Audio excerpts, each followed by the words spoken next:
Good afternoon, everyone. First, I would like to thank ITAG and the team, Dr. Agar, Paul, for inviting me.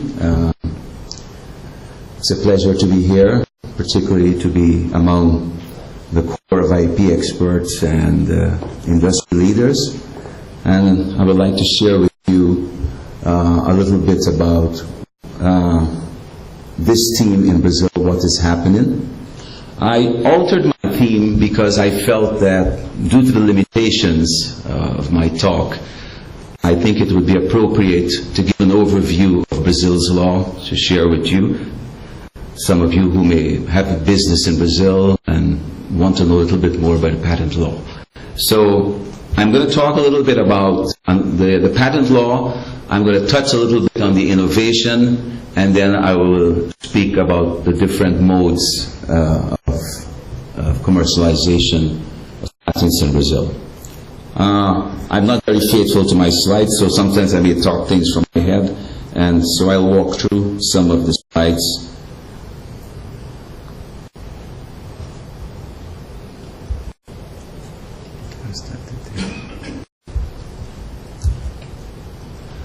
Okay, Brazil approved a new law in 1996, which was the breakthrough. Before we had a military law, a law which was dictated and worded by the military government. It was not appropriate. It did not cover vital technological areas at that time, which was normal. And that law lasted in about 20 years. So in 1996, going on in 1997, the new law was approved, and it was good news for pharmaceutical companies, chemical companies doing business in Brazil, and we had a small segment of the biotech as well, which was approved. Brazil, I would say that basically the new Brazilian patent law, IP law, is TRIPS compliant, with a few inconsistencies. It's, in all fairness, it's a good law, at least in theory. On the practical side, we have some problems, and one of the biggest problems is the backlog. The two inconsistencies are the working requirements, which it's not something that does not exist. In the Paris Convention, there is a provision for local requirement, local working in the Paris Convention. And Brazil has that requirement that you have to manufacture locally in Brazil, because that generates jobs and creates job opportunities for Brazilian citizens. And different from what I understand, in India, you have to submit some paper to show that you work. Is that right? Okay. Now, no one monitors working in Brazil. The only person, the candidate who would monitor working would be a competitor. So you get your patent, and after 3 years from the grant, in theory, you would supposed to work your patent. You can license, you can, or you produce locally, you manufacture. As I said, there is no government entity that supervises a patentee, whether foreign, whether local patentee, to see if he's working or not. So many patentees get off scot-free, and maybe they just import or they do assembly, and that's okay. But after 3 years from the grant has elapsed, a competitor can request a compulsory license. That's the penalty if you do not work the patent. In most situations, if you were to file an infringement suit against a competitor who's copying your invention, the retaliation would be the defendant would request a compulsory license. So it might be a good idea to have someone license your patent, if you intend to use it, if you do not intend to manufacture in Brazil, because there's always the possibility that someone can request a compulsory license on the basis of non-working. Now, that contravenes TRIPS Article 27.1, because the provision states that there should be no discrimination as to place and so forth. So TRIPS this is an inconsistency in relation to TRIPS. Now, enough of working. Now, Anvisa is an abbreviation in Portuguese for National Surveillance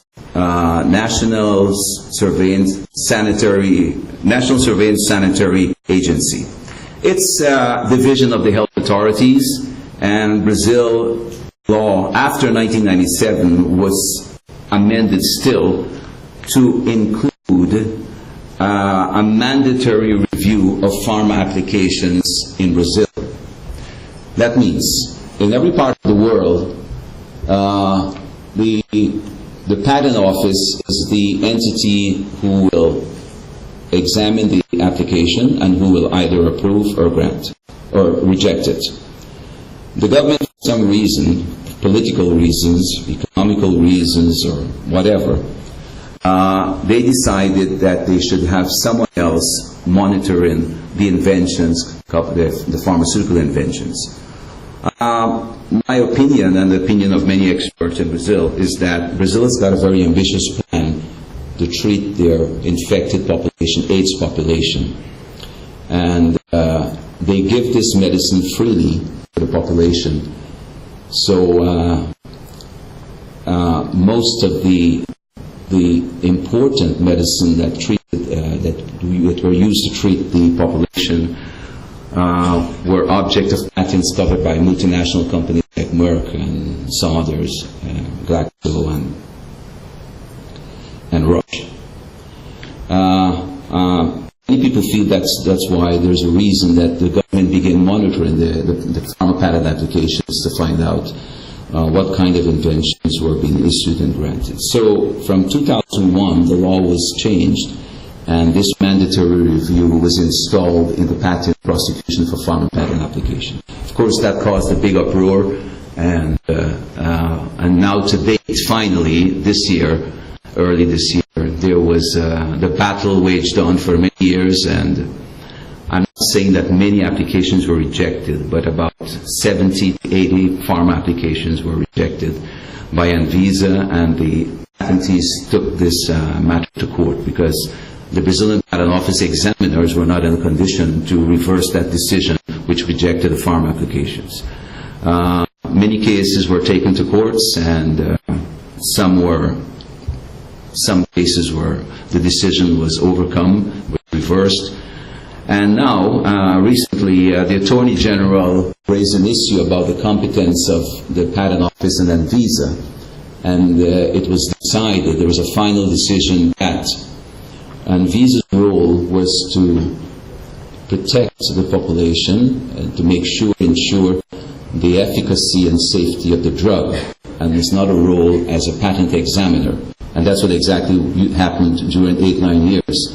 So now, the final decision ruled that Anvisa will not perform such a mandatory review any longer, and that this kind of examination will only be conducted by the Brazilian examiners. So that's the end of the Anvisa story. In addition to that, the law brought good things. We have the 20-year term. There is no extension for SPCs, as you may have in some countries. We have a bowler exemption disguise, but it's in the law, which will enable generic companies to begin preparation of drugs before the patent comes off. For some reason, a provision for grace period provision was included. That works well with a first-to-invent system and not a first-to-file system. Brazil adopted a first-to-file system, but for some reason this provision is included. And it's good news for some clients or applicants who are filing applications. There are 3 requirements. The inventor may disclose if he files within 1 year. But the most important thing is, and I don't like telling clients and associates this, but it's the international grace period. That means if you have let's say like a U.S. citizen where there is a grace period there, or Canada or elsewhere, if the applicant or inventor stroke applicant discloses, suppose the date 12th of March 2009, he has until 12th of March 2010 to file in the United States, 1 year. And then he files a correspondent application in Brazil until 12th of March 2011. That prior disclosure in the United States will not have an adverse effect on the inventive step nor novelty of the application. So that's the good news about the grace period. Of course, there are 3 conditions which are stated in the law. If third parties, without the inventor's consent, took knowledge of that invention, or if a patent office in any part of the world were to publish an application without the inventor's consent, these 3 situations will not have any adverse effect on the application. So that's one of the good things that was introduced in the law. Besides that, we have in domestic exhaustion of rights. We also have international exhaustion under the provisions of the compulsory license context, which is rarely used. We had one recent compulsory license was granted, and after 30 years, so I mean, Brazil did headlines about compulsory license, but the fact of the matter was an AIDS question. Roche had 2 patents and negotiated with the Ministry of Health in Brazil. Roche wanted to charge for the medicine $1.60. Brazil wanted 60 cents, which was the price that Roche applied in Thailand. And the negotiation went on for 6 months. The government was hasty, and public interest was declared, and soon after a compulsory license request was granted. That was the only compulsory license granted for the last 30 years, and it was not on the grounds of non-working, as we would imagine. It was a pricing issue, it was a pharmaceutical issue, and it was a political issue. So that's the only compulsory license which was recently granted. I think I can go on now. I wanted to touch on a bit of innovation because it's a part of the theme of the conference, and I just wanted to share with you that Brazil has become an important market, as you know, about the BRIC countries. I think India, in my personal perspective, has been more innovative. Brazil has a lot of good scientists. They have a lot of good public institutions.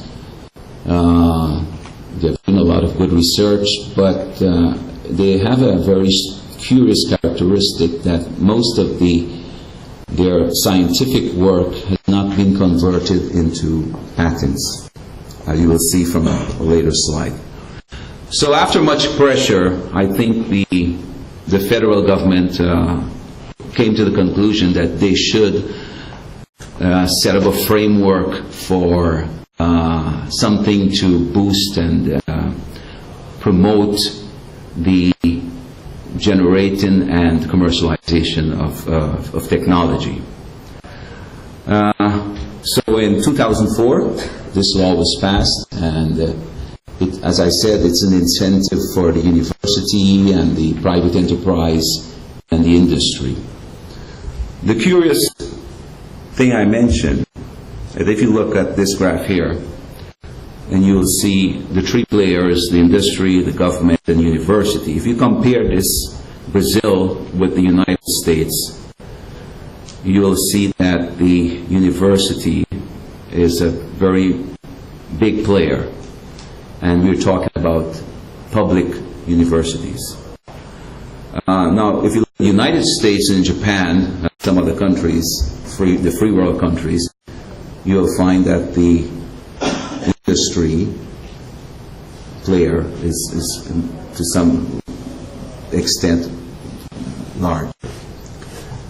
What I'm saying is that most of the R&D expenses and investment is in the public spending, the public funded university. Many people share the opinion that the industry should be the chief player because they generate technology and like in the free world countries, I said. But this is one of the curious peculiarities that you can say that what's happening in Brazil. And it might change. The private enterprise, the industry, might get a chance because I think that a country they need this kind of private enterprise to grow and to get a boost or increase in innovation. The other slide is the patent filings per million, and you can see now Korea has the same, is a very curious fact that Korea and Brazil produces about the same number, 1.5% of scientific papers and works. But the difference between Brazil and Korea is Korea has converted, has measured this production of papers. They have converted this into patents, and Brazil has not done the same. So if you look there, you can see Korea, Japan, how much they have, they have spent in R&D. The facts and figures I just mentioned, 70% of R&D expenses are financed with public resources. 80% of Brazilian researchers carry out activities within public institutions. Brazil has managed to consolidate strong scientific capabilities and produce considerable volume of scientific publications. I mentioned 1.5, but unfortunately they have not converted this into what is important, IP, or specifically patents. So that's a little bit information on the innovation. Now, the last part of my presentation is about the commercialization of the modes of commercialization. And this slide teaches what the experts, you already know that. So what I'm going to touch on now is the several modes of commercialization. Current statistics are somewhat difficult to get in Brazil because they're usually not very updated. In 2005, just 1 year after the innovation law, 32.8 thousand firms made innovation, significant technological innovation into products and processes. That means a lot of companies, startup companies, created business. So I didn't put that in the slide, but that's a figure I recently found. So we have a significant number of startup companies, and most of them are involved in the commercialization of new IP. Joint ventures, we have quite a few. There is a provision in the law that the patent office can advertise, or they can promote, offer a license for the invention. I mean, they put like they give incentives to pay less annuities, and they offer the applicant's invention, for a potential license. But I don't think we have had much. This has not been had much response from the statistics we had. There has not been many responses in that. Now, today's IP world there's a lot of changes. When I began practice, the challenges were like drafting patent applications on the technological side, freedom to operate. There were slow changes, litigation. They are still the prime services of IP. But recently, everyone is talking about the commercialization, about the buying patents, selling patents, IP auctions, and this is something new. And this is the economical part of the IP business. And this is happening a lot in the free world, and I think it's happening a lot in India and China. Brazil is still incipient in this aspect, beginning. I'm not aware of many IP auctions in Brazil. I know of Ocean Tomo, I know of ITAG, and I know of a couple of others, but in Brazil, we have not come to that stages yet. What we do have a lot is license, we have assignments, and this is, I'm going to show you now some statistics about assignments and the licenses that are recorded at the Brazilian Patent Office. There is a requirement in Brazil when you have a license agreement that to produce effects you have to record this license at the Brazilian Patent Office. Otherwise you would not be able to send royalties to the licensor, you would not be able to deduct taxes from the royalties, and so you have to record it to produce effects. Assignments, everyone knows it's a transfer or sale for a certain price. Usually it's a lump sum, and this assignment, it has to be recorded at the Brazilian Patent Office.